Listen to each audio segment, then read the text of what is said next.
الشيطان الرجيم بسم الله الرحمن الرحيم ولا تلبسوا الحق بالباطل وتكتموا الحق وأنتم تعلمون وأقيموا الصلاة وآتوا الزكاة واركعوا مع الراكعين أتأمرون الناس بالبر وتنسون أنفسكم وأنتم تتلون الكتاب أفلا تعقلون ولا اور نہ، ولا اور نہ، تلبسو تم ملاؤ،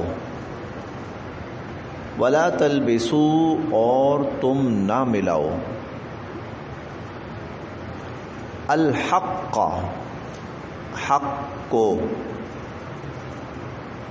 بالباطل بھی ساتھ، الباطل باطل،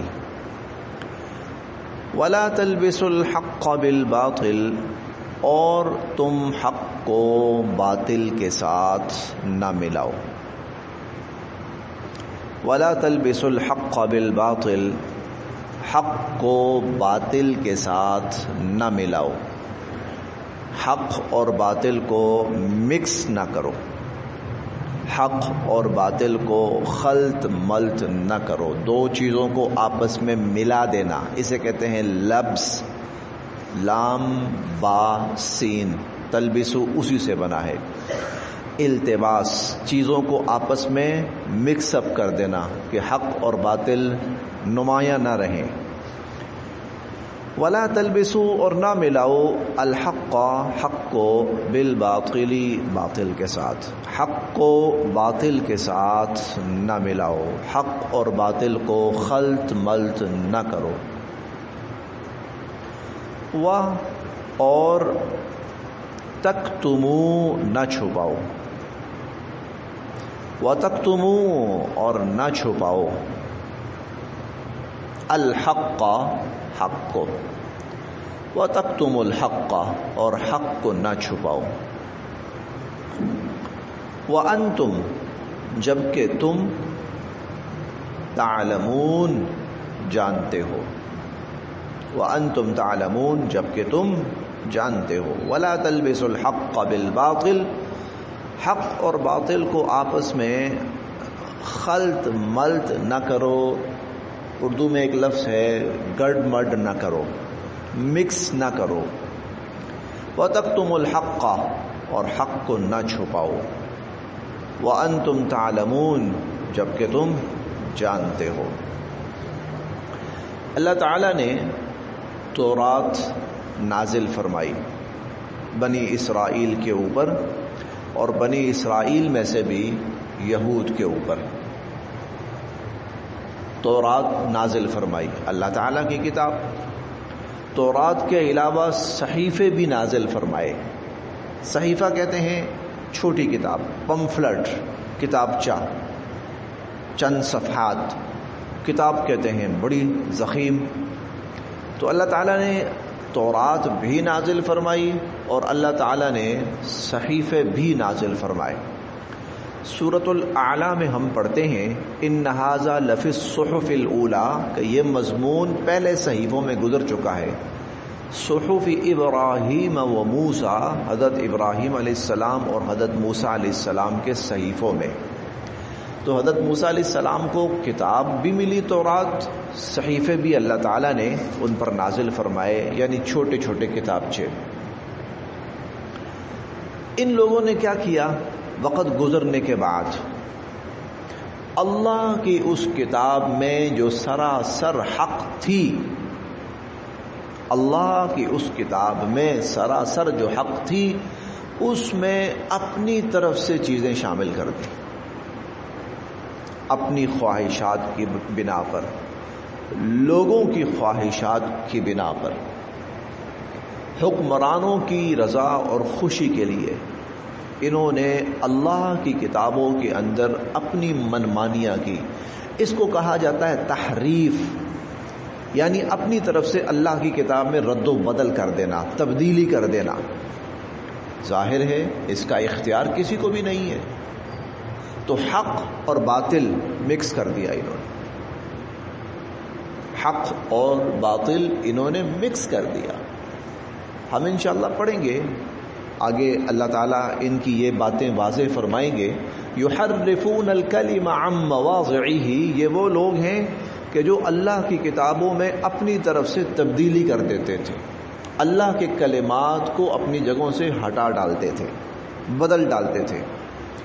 اور ہم یہ بھی پڑھیں گے کہ یہ باتیں کہتے ہیں اپنی طرف سے، اور وَيَقُولُونَ هُوَ مِنْ عِنْدِ اللَّهِ، کہتے ہیں کہ یہ اللہ کی طرف سے ہے. وَمَا هُوَ مِنْ عِنْدِ اللَّهِ، حالانکہ وہ اللہ کی طرف سے نہیں ہوتی. وَيَقُولُونَ عَلَى اللَّهِ الْكَذِبَ وَهُمْ يَعْلَمُونَ، جانتے بوجھتے اللہ کے بارے میں جھوٹ بولتے ہیں. یہ بہت بڑا جرم ہوتا ہے کہ انسان اللہ کی کتاب کے اندر اپنی منمانی کر دے، تحریف کر دے. اور یہ حضور صلی اللہ علیہ وسلم کے زمانے تک ان کتابوں کے اندر بے شمار تحریف ہو چکی تھی. تو اب آپ اندازہ کر لیں کہ آج تک صورتحال کہاں تک پہنچ چکی ہوگی، آج تک نوبت کہاں تک پہنچ چکی ہوگی. وَلَا تَلْبِسُوا الْحَقَّ بِالْبَاطِلِ، حق اور باطل کو نہ مکس کرو، حق اور باطل کو نہ ملاؤ. دوسری بات یہ فرمائی وَتَكْتُمُوا الْحَقَّ، حق کو نہ چھپاؤ. وَأَنْتُمْ تَعْلَمُونَ، جبکہ تم جانتے ہو. اب نبی کریم صلی اللہ علیہ وسلم کی تشریف آوری، قرآن کریم کا نزول، وحی کا اترنا، یہ حق تھا. اور اس حق کو سب سے زیادہ بہتر طور پر جو سمجھ رہے تھے وہ یہود تھے، وہ یہود تھے. اس کے بے شمار واقعات احادیث کی کتابوں میں اور قرآن مجید میں بھی موجود ہیں. جب حضور صلی اللہ علیہ وسلم کی ولادت باسعادت ہوئی، اس صبح، رات کو ولادت ہوئی صبح کے ٹائم، تو صبح نا ایک یہودی مکہ کی گلیوں میں پھر رہا تھا. تو وہ لوگوں سے پوچھ رہا تھا کہ بتاؤ رات کون کہاں کہاں کس کس کے گھر بچہ پیدا ہوا ہے. کسی نے کہا فلاں گھر، وہاں گیا نہیں. فلاں گھر، وہاں گیا نہیں. فلاں گھر، وہاں گیا نہیں. تو عبد المطلب کا کسی نے بتایا کہ ان کا پوتا بھی ہوا ہے، یتیم بچہ پیدا ہوا ہے. یہاں آیا، حضور علیہ الصلوۃ والسلام کو دیکھا، کہنے لگا یہی اللہ کے آخری نبی آ چکے. وہ آپ نے وہ پڑھا ہوگا جب حضور علیہ الصلوۃ والسلام شام کے سفر پر تشریف لے گئے، ابھی عمر مبارک 11-12 سال تھی. ابو طالب آپ کے چچا جو تھے وہ ساتھ لے گئے. راستے میں جو علماء تھے پرانے بقیہ دینوں کے، یہود اور نصارہ کے علماء جو تھے، خاص طور پر عیسائی علماء، انہوں نے دیکھتے ہی پہچان لیا. انہوں نے کہا یہ اللہ کے نبی، ان کو اللہ نبوت دیں گے. پیدائش ہوئی ہے اور یہودی مکہ کی گلیوں میں گھوم رہا ہے کہ اللہ کے نبی جنہوں نے بننا ہے وہ آج دنیا میں پیدا ہو چکے. اس حد تک وَتَكْتُمُوا الْحَقَّ، تم حق کو چھپا رہے ہو. نہ چھپاؤ حق کو. میں پچھلے درس میں بھی بتایا تھا، اللہ تعالیٰ، یہ دوسرے پارے کا پہلا رکوع ہے. یعرفونہ کما یعرفون ابناءہم، یہ حضور صلی اللہ علیہ وسلم کو اس طرح پہچانتے ہیں جس طرح اپنے بیٹوں کو پہچانتے ہیں. اب اگر یہ لوگ کہتے ہیں کہ نہیں یہ اللہ کے نبی نہیں ہے، اس سے بڑا حق کو چھپانا کیا ہوگا؟ اگر یہ قرآن کریم کے بارے میں کہتے ہیں کہ یہ اللہ کی کتاب نہیں ہے، اس سے بڑا حق کو چھپانا کیا ہوگا؟ وَتَكْتُمُوا الْحَقَّ، حق کو نہ چھپاؤ. وَأَنْتُمْ تَعْلَمُونَ، اور تم جانتے ہو، جانتے بوجھتے حق کو چھپا رہے. وہ جس دن ہمارا پہلا سبق تھا تو میں نے ایک واقعہ بھی بیان کیا تھا کہ حضور علیہ الصلوۃ والسلام کی زوجہ محترمہ ہیں حضرت صفیہ رضی اللہ تعالی عنہا. تو یہ یہودی مذہب سے تھیں لیکن ایمان لے آئیں، حضور صلی اللہ علیہ وسلم کی زوجیت میں آئیں. ان کے والد و چچا وہ یہود کے عالم بھی تھے، سردار بھی تھے. تو جب مدینہ میں نبوت کا چرچا پھیل گیا تو یہ دونوں آئے، حضور علیہ الصلوۃ والسلام سے ملے، بات چیت ہوئی، ساری گفتگو ہوئی. باہر نکلے تو جو حضرت صفیہ کے چچا ہیں وہ حضرت صفیہ رضی اللہ عنہ کے والد سے پوچھتے ہیں، جی بھائی جان، دونوں بھائی، جی بھائی کیا پایا؟ نے کہا وہی نبی ہے، بالکل 100% وہی نبی ہے. اچھا پھر کیا پروگرام ہے؟ وہ کہنے لگا جب تک جان میں جان ہے ان کی مخالفت کرنی اور ان کو کامیاب نہیں ہونے دینا. وَتَكْتُمُ الْحَقَّ وَأَنْتُمْ تَعْلَمُونَ، تم تو جانتے ہو، جانتے بوجھتے حق کو نہ چھپاؤ. وَلَا تَلْبِسُوا الْحَقَّ بِالْبَاطِلِ، حق اور باطل کو خلط ملط نہ کرو. وَتَكْتُمُ الْحَقَّ، اور حق کو نہ چھپاؤ. وَأَنْتُمْ تَعْلَمُونَ، جبکہ تم جانتے ہو. وَأَقِیمُوا، اور قائم کرو الصَّلَاۃَ، نماز. وَأَقِیمُوا، اور قائم کرو الصَّلَاۃَ، نماز. وَآتُوا، اور ادا کرو الزَّکاۃ، زکوٰۃ. وَأَقِیمُوا الصَّلَاۃَ، اور نماز قائم کرو. وَآتُوا الزَّکاۃ، اور زکوٰۃ ادا کرو. وَارْکَعُوا، اور رکوع کرو. وَارْکَعُوا، اور رکوع کرو. مع، ساتھ، الراکعین، رکوع کرنے والے.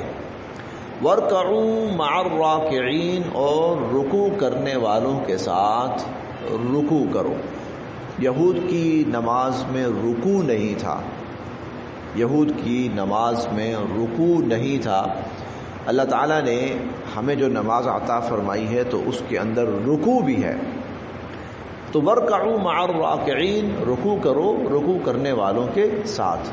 اب یہ امتیاز اس لیے تھا، وہ لوگ بہت سی چیزوں کے بارے میں کہتے تھے یہی ہمارا مذہب ہے، یہ ہمارا ہی مذہب ہے، یہ ہمارے مذہب پہ ہی چل رہے ہیں. بہت سی چیزوں کے بارے میں وہ کہتے تھے.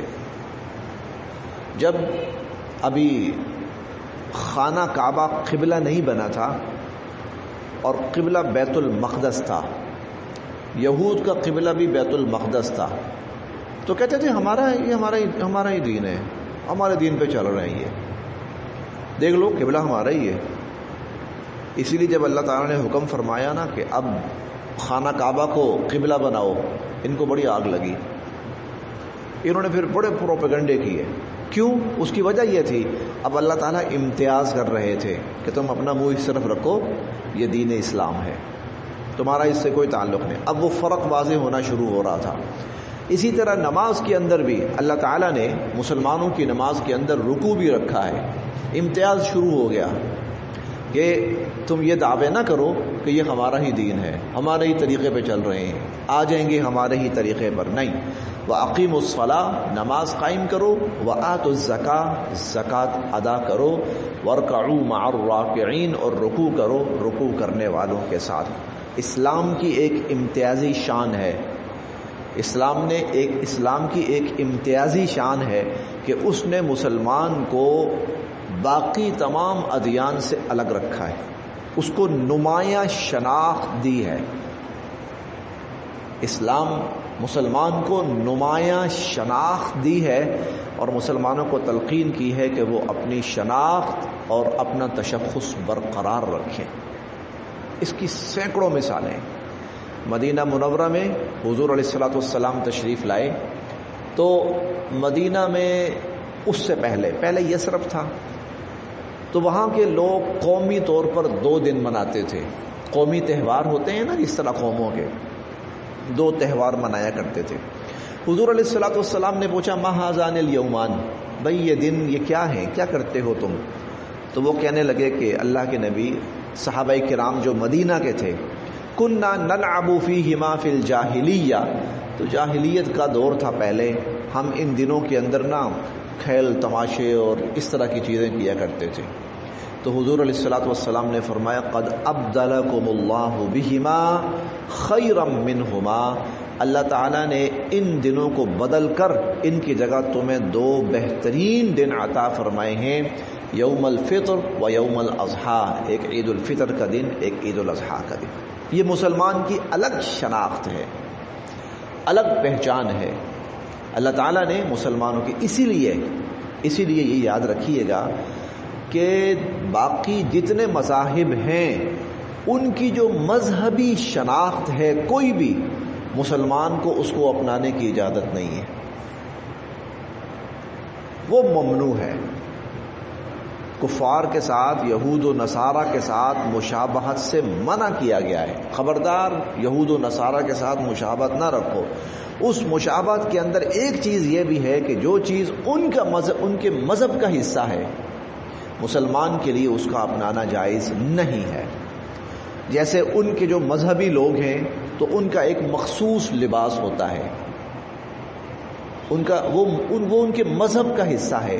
مسلمان کے لیے جائز نہیں ہے کہ وہ لباس پہنے جو مخصوص طور پر یہودی ہونے کی پہچان ہے، عیسائی ہونے کی پہچان ہے، ہندو ہونے کی پہچان ہے، سکھ ہونے کی پہچان ہے. مسلمان کے لیے جائز نہیں ہے. اب مثال کے طور پر یہ جو سکھ ہیں نا، تو یہ پگڑی باندھتے ہیں، لیکن ان کے پگڑی باندھنے کا ایک الگ سٹائل ہے، دیکھتے ہی آدمی پہچان لیتا کہ یہ سکھ ہے. اب مسلمان کے لیے جائز نہیں، وہ اس کی مذہبی شناخت ہے، وہ اس کی مذہبی پہچان ہے.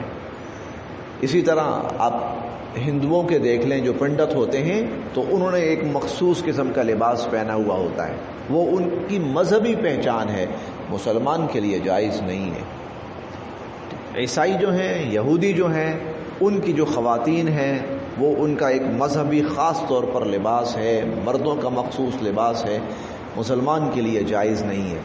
صلیب جو ہے یہ عیسائیوں کی مذہبی پہچان ہے، مذہبی شناخت ہے. مسلمان کے لیے جائز نہیں.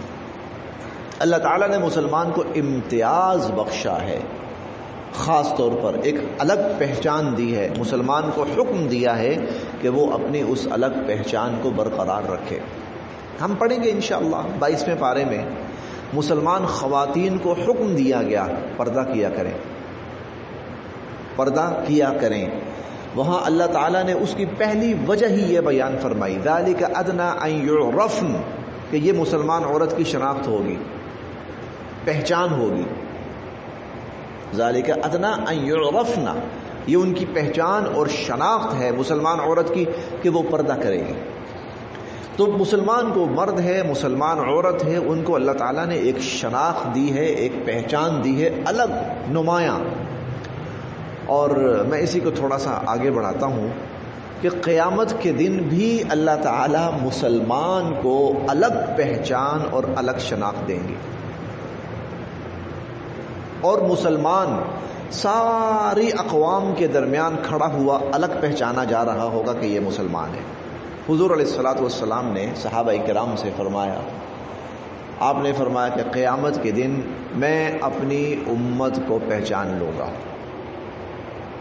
حالانکہ حضور علیہ الصلوۃ والسلام نے اربوں کی تعداد میں امت وہ بھی ہے جس کو دیکھا ہی نہیں ہوگا.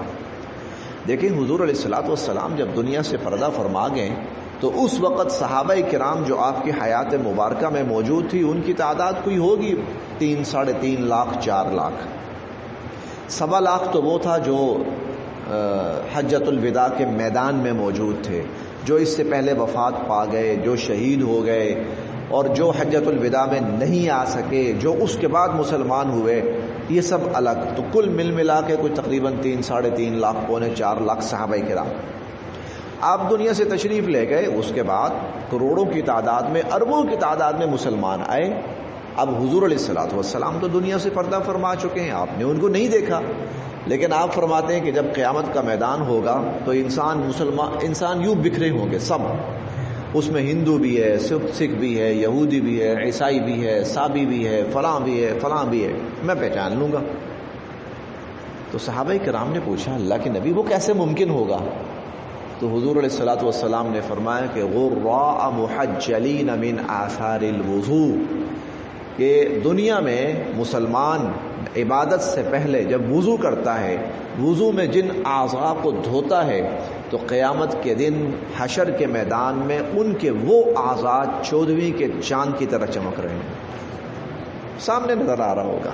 تو اللہ تعالیٰ قیامت میں حشر کے میدان میں بھی مسلمان کو الگ شناخت، نمایاں شناخت اور الگ پہچان دیں گے. اسی طرح دنیا کے اندر بھی. تو وَارْكَعُوا مَعَ الرَّاكِعِينَ، مسلمانوں کو ان کی عبادت کی الگ ایک پہچان اور شناخت دی، ان کا امتیاز کیا، ان کو الگ کیا. وَأَقِيمُوا الصَّلَاةَ، اور قائم کرو نماز، وَآتُوا الزَّكَاةَ، اور ادا کرو زکوٰۃ. وارکعوا مع الراکعین، اور رکوع کرو رکوع کرنے والوں کے ساتھ۔ کیا تأمرون، تم حکم دیتے ہو، اتأمرون کیا تم حکم دیتے ہو، الناس لوگوں کو، کیا تم لوگوں کو حکم دیتے ہو، بالبر، بر نیکی کا، لوگوں کو نیکی کا حکم دیتے ہو، اور تنسون بھول جاتے ہو، انفسکم، انفس جانے، کم اپنی، وتنسون انفسکم، اور اپنے آپ کو بھول جاتے ہو۔ اتأمرون الناس بالبر، لوگوں کو نیکی کا حکم دیتے ہو، وتنسون انفسکم، اور اپنے آپ کو بھول جاتے ہو، اور انتم، تم، تتلون پڑھتے ہو، الکتاب، کتاب، وانتم تتلون الکتاب، تم تو خود کتاب بھی پڑھتے ہو، یعنی تورات۔ اتأمرون الناس بالبر، کیا لوگوں کو نیکی کا حکم دیتے ہو، وتنسون انفسکم، اور اپنے آپ کو بھول جاتے ہو، وانتم تتلون الکتاب، جبکہ حالانکہ تم تو کتاب بھی پڑھتے ہو۔ یہ میرے خیال میں ہمیں آج مجموعی طور پر اپنا طرز عمل دیکھ کرنا یہ بات ہمیں بڑی آسانی سے سمجھ میں آ جاتی۔